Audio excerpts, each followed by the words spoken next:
Welcome back to the Weekly Manga Podcast. This is the podcast where we talk all about your favorite ongoing Japanese manga. This week, we're going to get back to the still climax of My Hero Academia. We're also going to see a fun reference, What's in the Box, in Chainsaw Man, and there's a manga on Twitter that's actually good. All that, manga news, and more coming right.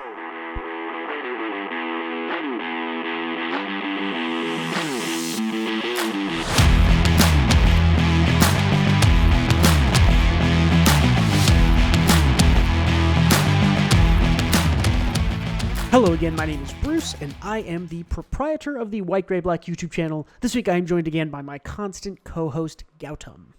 If you're the proprietor, then what am I? My constant co-host. Oh, okay, cool. Hey, I'm not the proprietor, but I'm here too. I'm Gautam. Welcome, Gautam, and welcome to you, listeners and watchers. This is the Weekly Manga Podcast. Let's talk about My Hero Academia. It's been a hot minute since we talked about My Hero Academia, Gautam.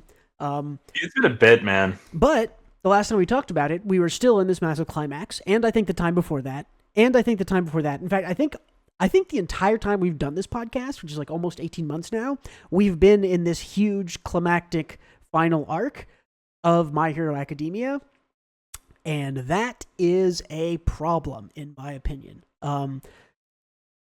Gautam, tell me how you're feeling about this chapter on Sunday and the last kind of couple of chapters, which have been getting closer to the end, still climaxing. You know, it's weird. Okay, hold on. Let me start off with a good thing. The art is fucking phenomenal. The art is great. Even this first page, Jesus. Yeah, awesome. Hori always has awesome art. Like week after week, I look in awe at how fucking good the art is. It is just solid. Yeah. With that said, I don't know. This is whatever. Do you also feel like everything took a really long time to get to here, and then this emotional climax, it was like really rushed? I'm exhausted is the problem. Like, yeah. I think we talked about this either maybe last time we talked about My Hero or the time before then, like one of these times, is that you can't just go at 100% all the time. You can't just climax, people screaming at each other. People have been screaming at each other in My Hero Academia for the past like 50 fucking chapters, like for so long. And I'm just like exhausted at this point. And yeah, we have not had enough space or downtime to like feel the character and the emotion moments. I mean, I don't know what Deku did to convince Shigaraki that, like, hey, don't do this bad stuff you're doing. Like, he kind of walked in a straight line and was like briefly supportive of his childhood inner ego, but I don't feel that earned Shigaraki like going back on everything he's done. Like, suddenly having a change of heart, if that makes sense. No, you know? I think you hit the nail on the head for how I feel about this also, and that's that. And even in this chapter, I think all the things that are happening are good. I think they are sort of the correct is maybe not the right word. I appreciate what they're going for, right? This is Deku inside the mind of the bad guy. He's seeing, his history, where he comes from, the sort of trauma and abuse that he suffered, and the, his internal scars, and helping him deal with those. And that's like, yeah, that's where I assumed My Hero Academia was going. That's where I think it should go. That's the kind of series I think it is, right? It's more of a Superman, Spider-Man type story where it isn't just you're the bad guy and I'm going to defeat you and lock you up. It's more, we both, I think, predicted for years that he's going to, there's going to be talk no jutsu. That's what's happening right now in My Hero Academia. I think that's fine. I think the problem is, like you said, it's unearned because, I mean, let me list a couple of reasons why I think it's unearned. Number one, how are we supposed to know that Deku's powers could do this? It was set up a chapter before it happened, or maybe the same chapter, and I don't like that. And also, just like I mentioned before, number two is that this series has been going full power, nonstop. People screaming and fighting for each other for 50 or more chapters. We have been in this final arc, and it's exhausting. There's no time to relax and calm down and think about the character stuff. Yeah. So Luffy versus Kaido went even longer. What made that feel not exhausting? There are breaks. There are points of low energy. There's a couple of them right? There is I may not remember all the specific times, but there's one time where Luffy gets knocked like through the Skull Dome, right? Yeah. And then he is recovering with somebody, and the Red Scabbards go and fight him instead, right? That is a lower stakes moment. That is a reprieve for one member of the fight for Luffy. That happens. We also get a big break. I mean, Kaido knocks out Luffy for like an entire chapter or two before we get to spoilers, like the Year 5 awakening. There is a flow to storytelling, but to action especially, right? In that you cannot, I mean, can you imagine going to see a movie, and movies like this don't exist for good reason, where there's just, I don't know, like 6 solid minutes of one explosion happening. I mean, like maybe Oppenheimer, but that's a little bit different, right? But like, can you imagine just like guys are fighting and explosions are constantly going off in the background? Like there's no rest, there's no reprieve. It's like boom, boom, boom, just explosions. After a couple of like instances of that, after a couple of weeks of people screaming and fighting at the top of their lungs, it's exhausting to stay as excited about the explosions, or it's just you stop paying attention. They don't mean as much. I think My Hero Academia has lost a lot of the sort of meaning behind all of these things, which again, like I said, I think are the sort of correct writing decisions to make. All the things that are happening in this chapter, I think, are like, yes, that's in sort of in a vacuum without all of the lead up to it. This chapter is a good chapter, I think. I don't know. Like okay, so I'm combining the last chapter with this one, right? Because I think like we didn't need to see Overhaul and like all the villains Deku has fought up till this point, right? I feel like it doesn't make sense for those to be the obstacles in Shigaraki's brain protecting his inner ego. Are you talking about this panel here? No, the chapter right before this okay, yeah. is Deku's like, get out of the way, everyone. I have to make it to Shigaraki. But it doesn't really make sense that Deku's villains are the ones that are preventing his path to Shigaraki, like Overhaul and the Amazon CEO guy, villain. I forgot what his name is. Joker dude, yeah, I don't remember. Joker, yeah. Hero Academia is Elon Musk. Like instead of those guys blocking and Deku just running past them, I would have liked a conversation maybe with childhood Shigaraki. More talk no jutsu is what I'm asking for to kind of make his like heel turn make sense. Yeah. Well, I totally agree. Like let me add on a little bit to what you just said of we could have used a little bit more of talk no jutsu, and in the last chapter and in this chapter, right? In this chapter you think, okay, finally we're slowing down, we're talking, and this chapter is, pretty slow and talky generally. But it's like one chapter, and then at the very end of the chapter, the bad guy explodes out of the ground. There's more explosions. There's more yelling. We're like back again. All for one. Back in the super ego. Yeah, I mean, technically, it's less than a full chapter of sort of like quiet talking moments we get, and it's just. All for one. Get out of here, bro. You're making the manga worse. He really is. I mean, yeah. It's hard to hit on. This might be the only manga that copied its ending from its spin-off manga. This is how Vigilante. This is how Vigilantes ended. One for one. This is how that the final fight in Vigilantes ended. You're right. There is the sort of you go inside, talk about the past thing, but and like embrace the childhood self and give it the love. But Vigilantes, for comparison of why that worked even better, Vigilantes had. The main character and the bad guy, that final arc, they would clash, and then the main character spent 2 or 3 chapters hiding, or a chapter or 2 hiding. There were longer chapters, because I think they're bi-weekly or monthly, but there was more downtime, there was more quiet time. The main character spent a lot of time just running away from the bad guy, not specifically clashing with him.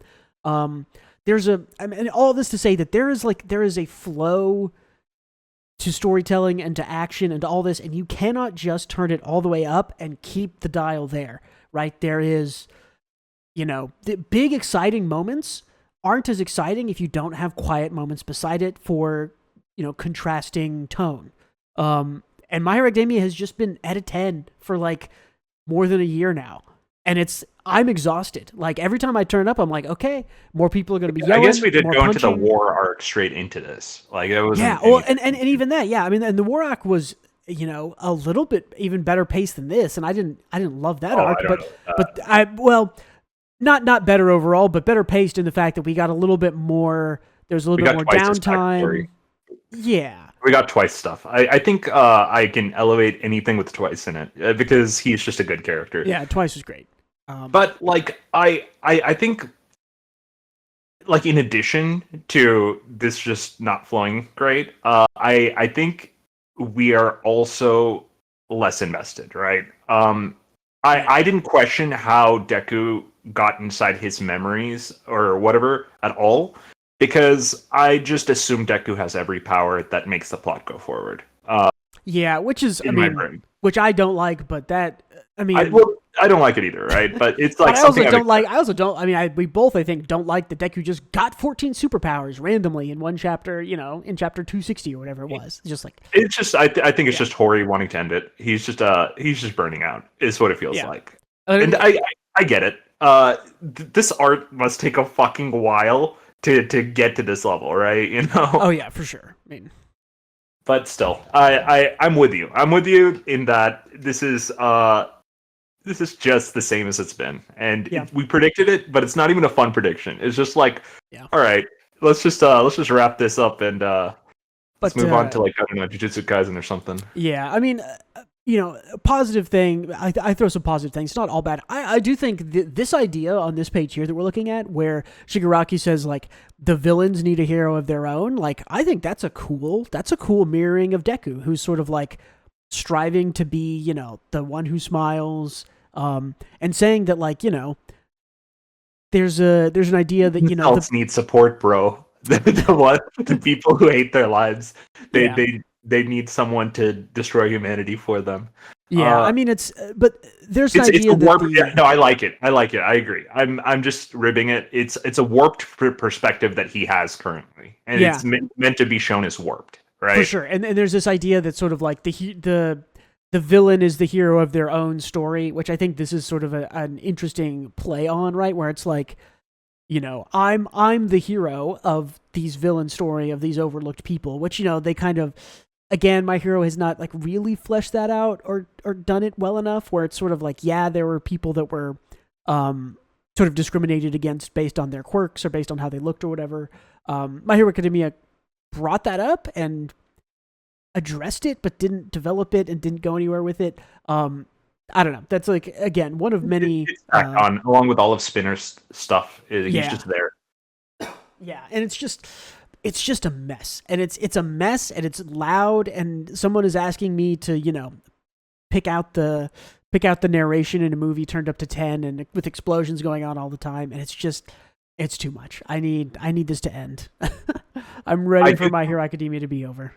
I agree. I think Hori is too, for what it's worth. I do think the hand construct, the hand cocoon, is just infinitely cool. I think all the design stuff and visual stuff is great. Yeah, like dope. The hand cocoon, the hand construct falling apart into a bunch of fingers is like, that's awesome. Yeah. And then there's the really interesting part of this is in this flashback we see. Okay, I'm gonna have to get the characters right. This is we don't know who this is, right? No, this is what's her name, the holder of One for All. Before All Might's mentor, the lady with float. Yeah, I can't remember her name, but it's her son who's talking to. I think this is implied to be All for One. Yeah, I think you're right. And like making a deal with him. I don't know. We might learn a little bit more. But again, this is one of those things like, that's a cool little mystery. But we're seeing it in a time in like this weird flashback that isn't explained. And then at the very end of the chapter, it's just like, okay, explosion, here's a giant monster thing. Back to fighting. Honest, I kind of like, I don't want the father to be painted in a worse, like striking a deal with All for One. Because like, I think the complicated family dynamic of his resentment towards his own mom and taking it out on his children, it already paints him as a terrible person. Yeah. But like, one, you can kind of understand where the anger is coming from, even though you don't agree with it. But now he's just doing evil shit. He's like doing supervillain shit with the supervillain. And it's like, maybe. Okay, so Shigaraki set up from the start. So I hope it doesn't go that way. I'm just hoping that they don't go down that road where it's like, oh yeah, well, it turns out the dad was an even badder guy, so Shigaraki stood no chance. It wasn't a Yeah. complicated family dynamic; it was all orchestrated. It's like, I think, yeah, I think where this is going, if I had to guess, is more because as in this panel on screen here, they say like he's like asking like how about his quirk, and he says nope, nothing yet. My guess is that um, All for One implanted the quirk. implanted this Yeah. evil quirk, this like really bad quirk, or because we know And All it for One also can give hints, away quirks, right? and it Or also steal hints quirks. towards that on the next page, right, where he says none of your actions or thoughts have been your own to begin with. Yeah, Which yeah, good point. it's going that route. I just don't want it to, Yeah, because I would like this to be more of a damaged person and resentment building, and his actions are a product of his lived experiences and how he perceives society, rather than this dude was just a puppet the whole time yeah. and he got fucked. That And first one is good character you know, writing, so I assume that's not where My Hero Academia is going with this. yeah, I think that you predicted it in our little predictions thing of I don't remember if it was this year or last year. I think it was this year. You think that Tamura is going to be totally Shigaraki is going to be totally sort of like wiped of most, if not all, blame for all the bad stuff he did. It's going to be he was manipulated by All for One. That's to me that seems like where this is going. yeah, because that's what it's setting up, and Yeah. I would rather have like the nuanced take of like the ramifications of certain actions and childhood trauma, instead of, yeah, this kid in particular, I hated the Shimura family ever since that float user, and now I want to fuck over this family in particular. Yeah. I choose this kid to give a terrible quirk to. It's like, Yeah. this is like too orchestrated. Like, have it be nuanced, I guess, is what I want. I don't know. We'll But see. who knows? We will see. Yeah, Yeah. we'll continue reading or hate reading My Hero Academia. Again, the art's cool. The design of this like mouth coming out is great. Like Hori is I think maybe the best artist in Jump right now. It's awesome, clear that we're trying to do a compliment sandwich here, where we're desperately going back to the art when we feel like we're shitting on it a bit too hard. We're like, man, we're like, okay, go back to the art. It's great. But yeah, I'm sorry for shitting on it so hard. It's just like not that good at the moment. Just yeah, and that's and we've read. I've read all of it, so, and I've been with it the whole. We've been with it the whole time. And it used to be better than this. Even when it was sort of like, well, that was just an okay arc. I don't know if I like this as much. This isn't super well handled. It's like that was better than I don't know. What? Even if people don't agree with us shitting on it, I think at the very least we could say we gave it the most honest shake we could. Yeah, and I do we think read it all. I think that the anime is generally a good adaptation in the sense that I think the anime tends to improve a lot of stuff that Hori was either kind of burnt out. How about the fucking Mirio fight, bro? Show me the Mirio fight. You put it in cutscenes. Okay, you put it in like a slideshow. Yeah. My favorite character, my favorite moment in Hero Academia. You put it in a slideshow. You bastards. But it's all about the fight after that, which was a big budget. You could tell, but yeah. I know. It pisses me off. If you've listened this far and you're a huge My Hero Academia fan, hey, get in I'm the so comments. sorry, guys. Yeah. Get in the comments, roast us. Tell us what you think is different. Maybe I like what you like, man. There's always an argument to be had on both sides, so I'm happy to hear it. But let's move on. Let's talk about Chainsaw Man. This is Tatsuki Fujimoto. This is chapter 161.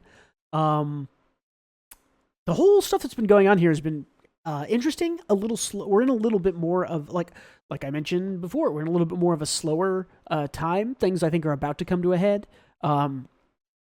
This is a goofy, weird chapter that is mostly characters talking to doctors to put back together Denji. This sort of weird sense of humor of Tatsuki Fujimoto is great here. I love on this first page even with the doctors. Yeah, where the doctor's like, okay, it's like, okay, like let these people know we're almost wrapped up here, and he's like, it sounds like there are intruders inside our like top secret base where we are, mutilating and taking apart the most powerful demon we know, and it's like sounds like there's intruders, so let's take 5. Like that's it's a funny joke to me, and I like that. That's a great joke. I think this has all been. I think the last 3 chapters have been like unhinged and funny. Yes, they are very sort of like, they're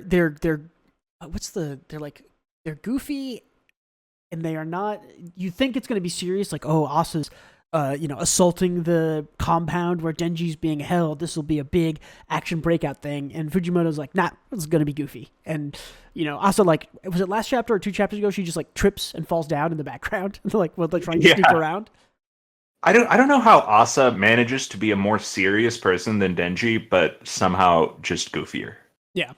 It's a great dynamic. I don't know. I love Asa. I think part 2 of Chainsaw Man has been very good. I enjoy reading it every week. But it's funny. They tell all these people who are looking for Chainsaw Man. They're like, we cut him up, boxed him up into pieces, and they knock him over. They're like, and right after we sorted all those boxes too. God, yeah, this is such a goofy chapter. I forgot that like one of them is like, I found his wiener. Will his wiener stick back on too? And the Katana Man is like, shove it up his ass. Dude, Katana Man is way funnier than I remember him being. I think he went a little crazy since Chainsaw Man Part 1. He's very funny in that he just like his sole motivation is just like, I really hate Chainsaw Man, and it makes sense because this guy in particular. It makes sense if you remember Part 1. I do. Katana Man is the guy who Denji and Aki just punches nuts for like 6 pages in like a chapter in the middle of it, like a lot of pages, a lot of it. So yeah, it does kind of make sense. But this is interesting that most of this chapter is not Asa. It's actually Yoru, the demon, right? It's like she's like, I want Chainsaw Man in perfect condition. My victory will be meaningless, right? They're all kind of here to fight stuff. And then when they reveal his head, this is the what's in the box joke I made, right? They're like, isn't this your boyfriend? And I love this is such good visual storytelling, right? No words on the left side of the panel. It's the War Devil seeing Denji's head, and then like kind of a panel to swap their characters, and then it's Asa like being clearly shocked. I love it. So, it's very funny. It's just good. There's also like a small page before this where the War Devil Yoru, or is it Yoru? Yeah, I can't remember. Yeah. Well, she was talking about how love is meaningless and it's just like something fools do or something, and it's like. And the other one's like, girl, it's fun being a fool. You should try it sometime. And she's like, I've tried it before. I don't know what you're talking about. She got like really... And this is Yoru, the War Devil, saying this. Yeah.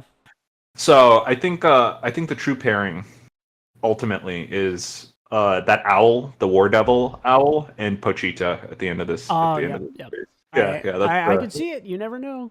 But then somebody breaks down the door. And it's like, it's an order, kill them all. And then we see Quan Chi, everyone's favorite hyper lesbian.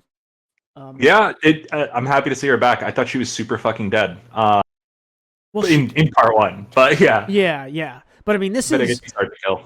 I mean, I every time they bring back these characters that we thought were dead from Part 1 that Makima had control over, we get one step closer to getting the Bomb Devil girl back. And I think...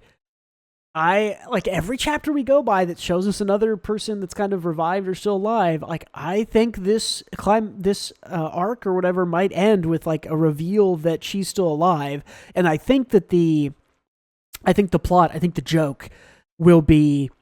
You think Makima's alive? I don't know. No, not Makima. Sorry, Bomb Devil. What's the bomb? Oh, Reese. Reyes, yeah. I think she's still alive, and I think what's going to happen is Denji will be revived, right? They'll fight their way out or whatever, and Denji and Asa will kind of have this like, not romantic, but a time where it's like they're connecting, they're fighting their way out together, and they both are kind of like, you came to save me, maybe she really likes me, let's help each other out, like a very sort of like bonding moment. And then we'll get Reyes will come back, and Denji will not know what to do with that, and there will be love competition. That's where I think Fujimoto is going with this. I think he's literally going for love triangle. I think he's going for a love triangle because that's not something we've seen him do before, and so I think it's hard to predict that, and I think that's classic Fujimoto. I think Reyes is probably alive. Given that Quan Chi is alive. I could see her being alive. Also the Angel. At some point we'll see him again. Yeah. I'm looking forward to it. can't wait for next chapter where Katana Man eventually gets diced up into pieces by her. Yeah, for sure. I mean, that's happening, right? Like, Katana Man's gonna get owned. He's just there to get destroyed. Yeah, from what we saw in part 1, Quan Chi is like the one of the tip top fighters in this like universe, right? Like she's like top 2. I like of the outside of like the Prime Devils and the Makimas of the world, right? Like for of sure. the people in this organization, I think she's like probably number 1 at the moment. I don't know. Yeah, well, it's interesting because she went toe to toe with the octopus guy in part 1, but like only very briefly, right? And then she sits down and talks to the old guy, to Kishibe. We still and then she kicks him out a window. Yeah, we still also haven't seen Kishibe yet in part 2. Mysteriously, yeah. Yeah, which is where is he during all this? He's an interesting omission because it feels. I mean, he feels like he should be pretty important, but maybe not. I mean, I don't know.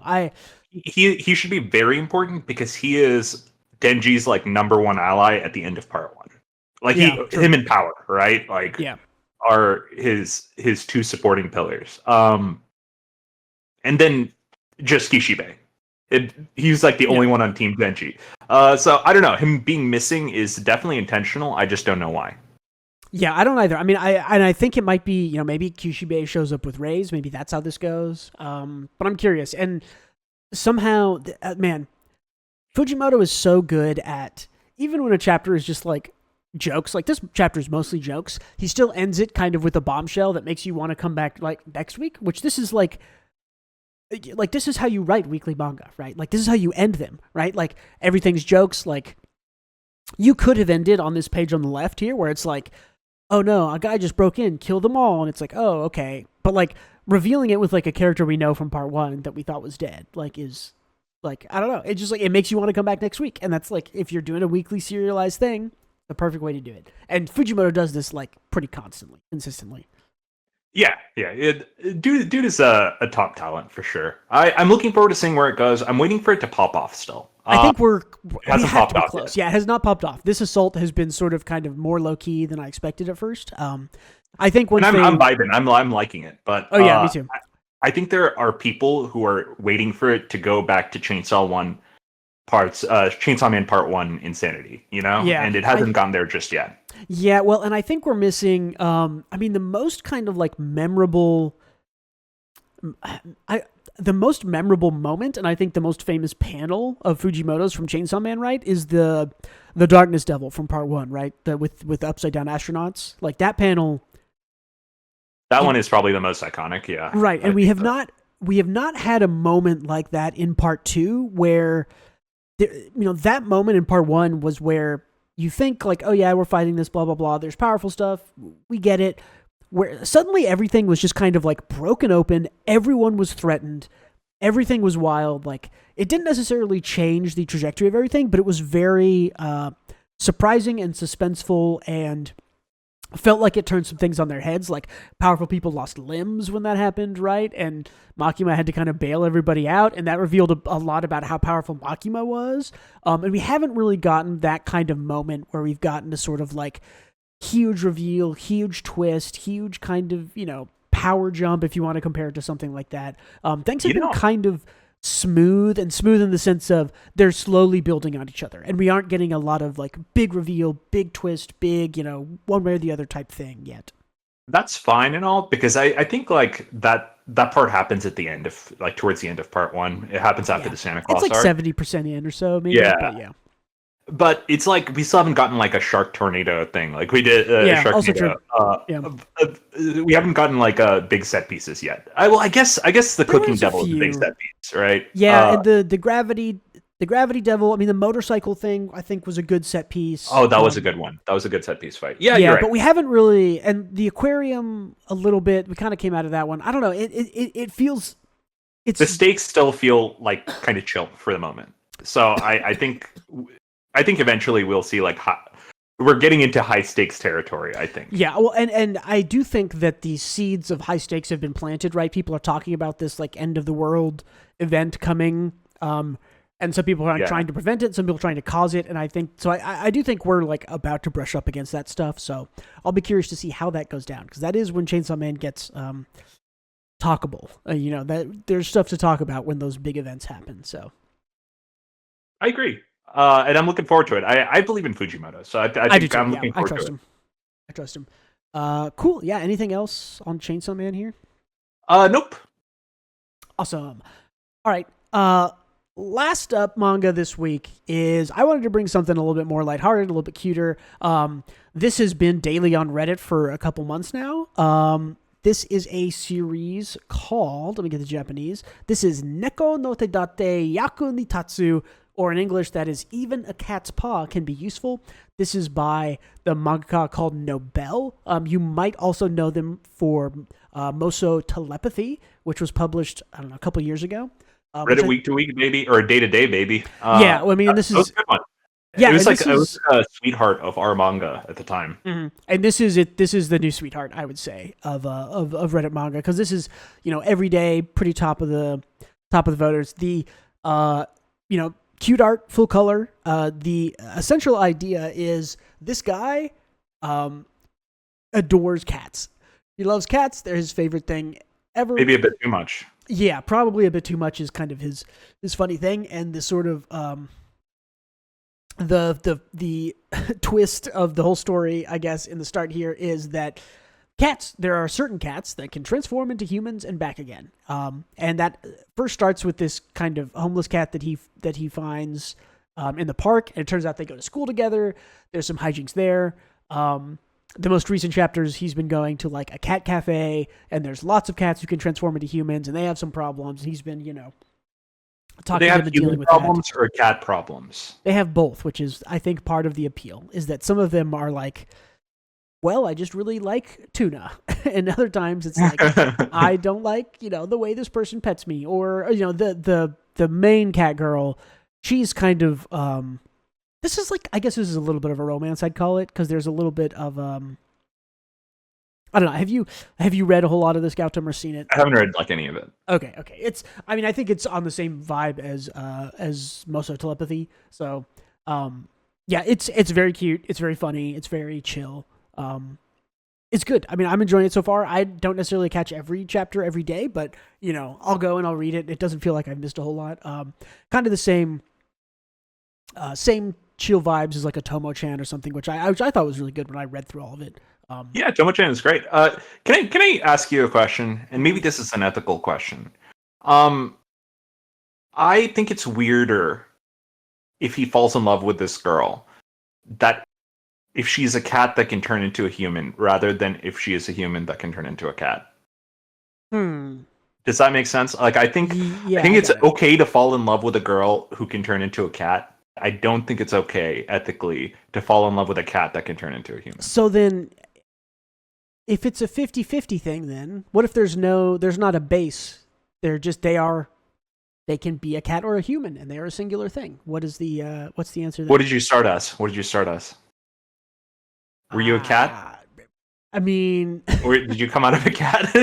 I don't know. Yeah, you shouldn't have asked that question, dude. I mean, start as is. I mean, I don't know. It's hard to think about as a human because we don't go through any kind of like metamorphosis or have the ability to change or anything. But cat ethics. Either way, I don't know. It seems cute. I think my brain is in disorder because of the ethical dilemma I mentioned to you. I think it's like you shouldn't fall in love with your cat. Also, I think the fun thing about this series is that in general, the guy MC doesn't even like the girl when she's a human. He like only likes cats. That's like his thing. So like she'll transform into a girl and he'll be like, "Hey, do you want to hang out?" And he's like, "No." And she'll turn into a cat and he'll be like, "Oh, kitty, come here. I want to pet you. I want to hold you." And it's like that's kind of a lot of the sort of humor and tension come from there. Well, it's noble. I think she just makes good stuff. I think I don't know if you've read Telepathy. I read a little bit of it. I think I started it, but I have not read all of it. So there is a fun twist at the end of it. Is it like fine if I spoil like a little twist in that? Okay, I'm gonna say spoilers for Telepathy. Basically, she can read people's minds, and she finds out like this popular dude in her class who's like very stoic, is like super in love with her, and is just very horny about it. Like just thinking the lewdest thoughts, and then afterwards, like towards the end of the series, she realizes that she can see pictures, but the pictures she sees are ones she's forming in her own brain. Right? She's not. She can't. She can only read words as thoughts, but she's filling in the blanks like picture wise. So it turns out she is the horny one. Yeah. At the end of the story, I thought that was a fun little twist. That's funny. So, but yeah, I mean, I wanted to throw this in here. I think it's a good little series. Like we talked about, it's kind of Reddit's darling right now. Yeah, I think people should check it out. Go read it. It's a quick and easy and fast read. So, nothing too difficult. Cool. Yeah. Anything else, manga? Anything else you want to throw in here, Gautam? Nah. Cool. Let's keep on schmoving. Yeah, let's talk a little bit of news. Not a whole lot this week. We are going to be getting starting. I don't know. New anime season is coming, so the announcements and stuff kind of fall off during this time. But the premieres and stuff happen, so look out for banger OPs or reception. Ranger Reject, I think, is on. What is today? Saturday? Maybe Friday? The 7th? That'll be awesome. So maybe that's next Monday or something, but definitely looking forward to that anime. Hoping that one's really good. What do we got in news? Ogami Sumiki no Kinichijo has an official Twitter now. That is the werewolf monster girl high school romance thing. Good. Yeah, that's a good one. Yeah, and I think that one is getting very popular, and that's a good little series. So I'm excited to see more from that. Kindergarten Wars started a new arc. I don't. Did we ever get to talk about the last arc? I feel like maybe we did once. No, I don't think we did actually. Let's okay. Let's catch up about that later. Yeah, we need to catch up about that. Yeah, because the previous arc that just completed in Kindergarten Wars is one of the best arcs in the series and one of the best arcs I've read in the past year for sure. That's a flashback mainly concerning Luke and a bunch of other stuff. Yeah, that was a really good part of Kindergarten Wars. I think this series is solidified in my mind as just a super solid Jump Plus title. I think the anime for this will be coming. I think we'll get an anime announcement for this like before the end of the year probably. I think this is a really good one. This is the next Spy Family in my opinion, right? It's sort of like a Jump Plus darling, selling a ton, great digital publishing stuff. And I think it's going to be a Jump Plus darling. I think so. Yeah. Cool. And wait, hold on. Is Dandadan coming out this season too? Dandadan is in fall or winter. Okay. It's October, I believe, is when that's airing. So got a little bit of time. Got it.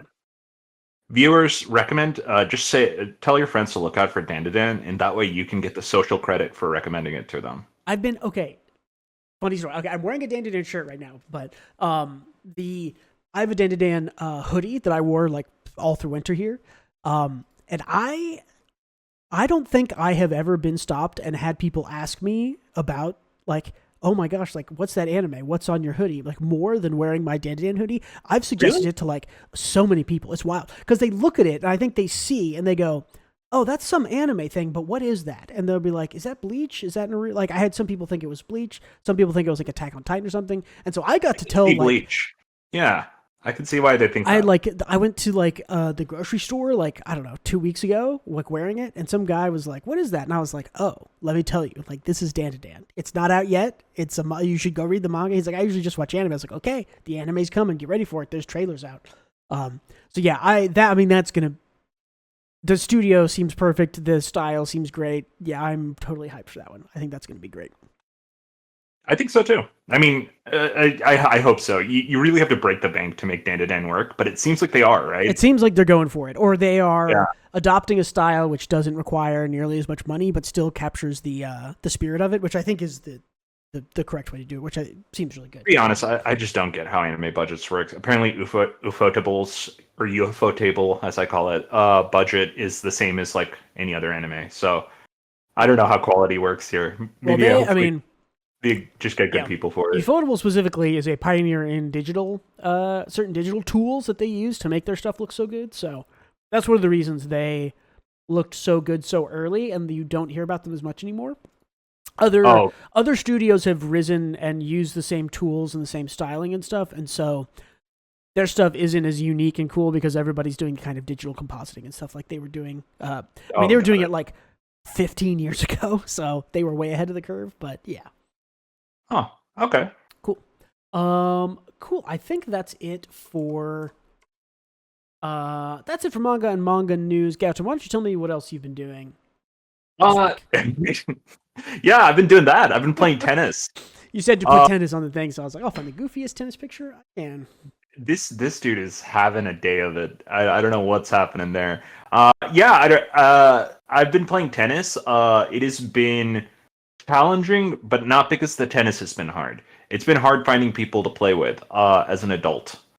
Yeah. Like there's like a lot of tennis camps and trainings for like ages 9 to 15, but for ages 30, I am it's like you can do some beginner courses and then it's like good luck, find people to play with. It's like Yeah.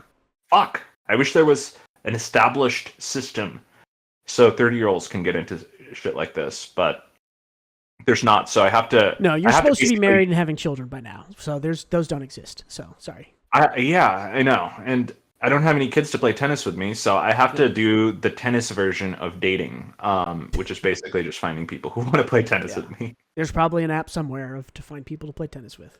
But Hey, do you have any recommendations for any tennis dating apps? Let us know in the comments. awesome. All right. I last night watched. Well, that's a very low quality image. Oh well. Um, I watched The Hateful Eight last night. Quentin Tarantino's movie. This movie is 8 years old. I did not realize. Oh, really? Wow. Yeah. That's a trip. I watched it in theaters. It feels recent. Yeah. I also thought that it felt like it was 4 or 5 years old. But not like too old. But yeah. Apparently this movie is 8 years old. I loved it. It's great. What a great movie. Was that your first time watching it? This is my first time seeing it. Yeah. I got really interested in watching Once Upon a Time in Hollywood, which I also have not seen, but I was like, I should watch the other Tarantino stuff that I skipped and haven't seen yet. So I watched Hateful Eight. Oh, I love that movie. It's good. It's really good. I have the same reaction I have to most Tarantino movies, which is like while I'm watching it, I am so enthralled. The writing is so good. It's so funny. It's so like weirdly brutal and gory, and it's a bloodbath like every other Tarantino movie is ever. And then I get done with it and I'm like, huh, okay. You didn't like it's I don't know. I get You didn't think it stuck the landing? No, not that. I think it did stick the landing. I think my weird issue with Tarantino, and this is more of a me issue than a Tarantino issue, I will say, is that he's so good at writing and characterization and all of these things that I assume that because he's so good at all of these things, there's going to be like a thematic element to tie it all together at the end. And then all of his movies just end with everyone dying and they end. And it's like, oh, never mind. He's not that kind of guy. Like, he's not that kind of, but like that kind of like, that reversal of my expectations of like, oh, this is going to have some great, like theme to tie it all together, or it's going to be about, it's going to be about race relations, or there's going to be this, revenge, like don't look for revenge, or, there's like a lesson in the end. It's like, no, Quentin Tarantino does not do that. He just like writes excellent characters, amazing stuff, and then everyone gets shot at the end and dies. Like those are the movies that he makes. And I forgot that because I hadn't seen one of his movies in a while. And so I got to the end and it's kind of like, again, you get to the end and you're like, hell yeah, I was stuck to the screen while it was on, and then it's over and you're like, okay, like that, okay. I get you. I think it works in this specific movie, works. mainly because it's a murder mystery. So the fact is that all of these people with backstories can just fucking die at any point is, I think, a cool thing. But I agree with you in that it is buck wild how some of his like most compelling characters just like die in like an off-screen, not even an off-screen death, but like a death you barely see. If I can spoil a little bit of Pulp Fiction, right? It's the movie is 30 years old. I go for it. Okay, yeah. It's like John Travolta's character is the main character. He just dies in a side scene, and it's like in the a fast forward in the future, and is like midway through the movie, and then it's never addressed, right? He's just fucking dead. I mean, that is exactly what I'm talking about with Tarantino, where it's like, you think that, oh, this character's going to go through this character arc and this growth and get to this point, and then that's going to tell us something, and it's like, nope, that doesn't happen. Everyone, like, there's a huge fight and everyone dies. I have the same, I don't even call it an issue. Like, I have the same sort of feelings about like Inglourious Bastards, which again, I love Inglourious Bastards. I was glued to the screen. All the characters in that are super compelling. It's super interesting. And then the end of that movie is just like, everybody gets shot up and dies. Like, and it's kind of the same in like Django Unchained is very similar, where it's like, oh yeah, he's really going to say something. This is going to be about this, it's going to be about this, so again, like maybe about race relations or something like that. And it's like, nope, it's just a revenge story. Everybody at the end, everybody is shot up and dies. Like that's just the movies he makes. But again, I get tricked because I'm so used to people who write characters this well and who write dialogue this well, like also going for the like the lesson or the thematic or like the sort of next level, the deeper, whatever you want to call it, of like writing, and like the ending is going to tell you something and it's going to tie things together and be thematic. And it's like, nope, Tarantino is not about that. It's a revenge story, and like everyone gets shot and dies. Kill Bill is the same way, right? That's why I like his flicks. It's like I think that's why I love it, and I do think that now that I know that's now that I remembered that's how Tarantino works, it's I can watch more of his movies and enjoy it. I just forgotten, and I got like tricked. I got tricked into like because it's like a murder mystery. It's weird. Yeah, and I was like, oh, cool. Maybe like halfway through the movie, I'm a fool for thinking this, right? Halfway through the movie, I was like, oh, like cool. Like maybe only like one or two people are gonna die, and then we're gonna figure out who did it. And these people are gonna they'll all ride off into the sunset with some justice done at the end. Spoilers: that's not how this movie ends at all. Again, massive bloodbath, virtually everyone dead. That's like, that's the standard. I like fooled myself into being like, oh yeah, like maybe like one or two, like there's something weird going on, but one or two people will die and then everyone else will figure it out, and the good guys will get away and there'll be justice done and and it's like, nope, that's not how the movie ends. Like spoilers, that's not at all what happens. So. And there are no good guys. So, hey, that works. Also that. Yeah, cool. I mean, that's it, I think, for the podcast. Yeah. Awesome. Alrighty. Hey, thank you again, everyone, for listening or watching. Don't forget to leave us feedback in the comments, upvote, thumbs up, ring the bell, all that good jazz. Check out Twitter and Patreon, linked in the description. Thank you again for being with us yet again this week. Yep. Oh, yeah, I'm here too. See you guys later. Adios. Hey, and don't forget to read more manga.